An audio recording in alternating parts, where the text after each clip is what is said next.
Okay, I had a chance to really complete a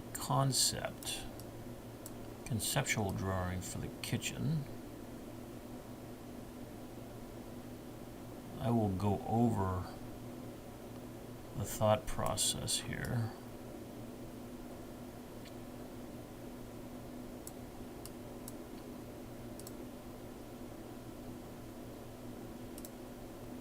So we have the outside wall here. I guess this is probably an outside wall. I don't know can't remember if this is an outside wall. If it is, it makes venting the stove rather easy. Hopefully it is an outside wall. And the stove can go directly out.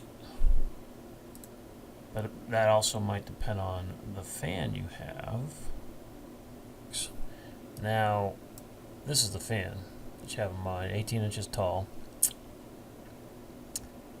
This is set up right at the moment. I don't know if you have the option to vent the fan out the back, but this could be a vent only through the top. And if it is, then I don't think that's going to work. Particularly if this isn't an outside wall. Because there's very little space. And I haven't dug into the installation guide, but generally speaking, you want to keep this fan 30 inches from the cooking surface. And if you did, that only gives you about 2 inches of space here. And that is not enough room to do a 6-inch elbow.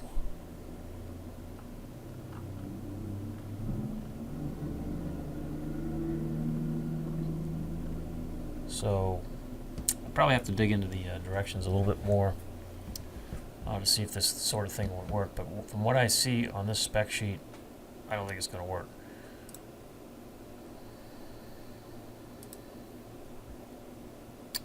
Going back to the 3D. So we have your stove here. I definitely wouldn't put it on the refrigerator where I have the refrigerator. I think the refrigerator and the oven next to each other works fine. That's good. Stove over here works fine. The vent is questionable because we don't have a lot of ceiling height. This cabinet here, we'll go over each cabinet. This cabinet here is for your cookie sheets. You're going to store them on a vertical. This cabinet here has a drawer and 2 doors. Behind the 2 doors are roll-out trays. That's where your pots and pans are going to go. In the corner here, we have a super lazy Susan. The sides of that cabinet are like this. And then inside there's a tray that spins around. There's 2 of them. 2 trays. They sit on an independent shelf, so you can put quite a few things in there and quite a bit of weight.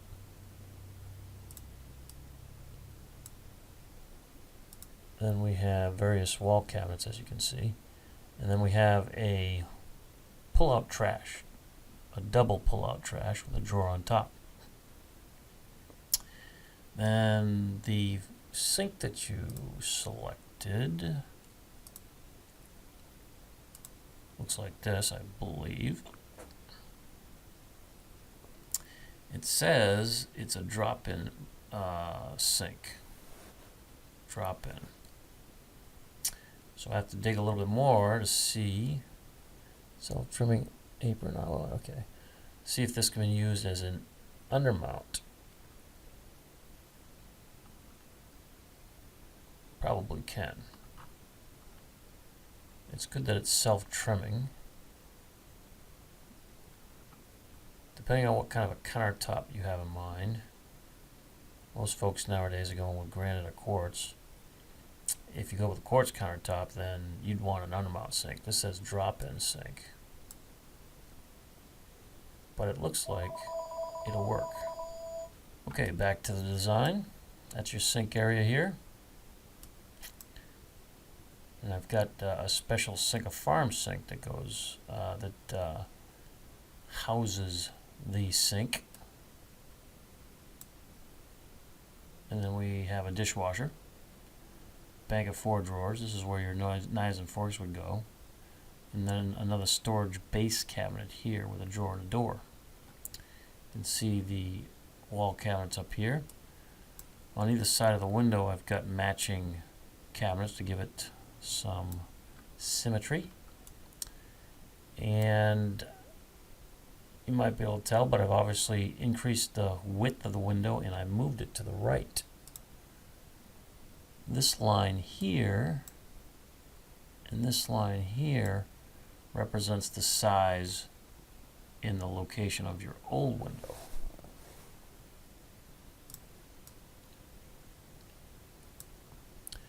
Then of course we have the oven cabinet, and we have a counter depth refrigerator with a wall cabinet above it and a panel to give it a built-in look. And then I think, if I zoom in a little bit here, you can see this is what we call fascia board right here. That's what allows us to attach the crown molding. We attach the crown molding to, which I think you can see pretty well there. And in theory, that crown molding touches the ceiling. Hopefully your ceilings are relatively level. So that's the kitchen part. And certainly we can tweak things as necessary. Then we have the bedroom, or the basement, I guess I'm going to call it. So I just did a lot of drawers, because I'm guessing you're going to want to store clothing in here. These cabinets here are 40.5 inches tall. I could put something on the walls too if you want to. Some more deep storage on the walls. All you got to do is say, I'd like to have more storage up there. So we can fill those walls in rather easily. Got a landing area so you can fold clothes.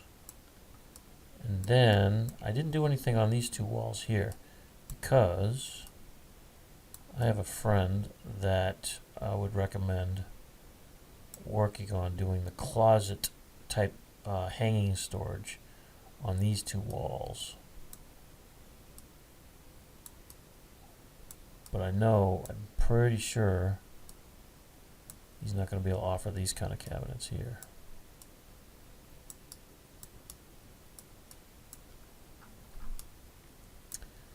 So that's what I've been up to.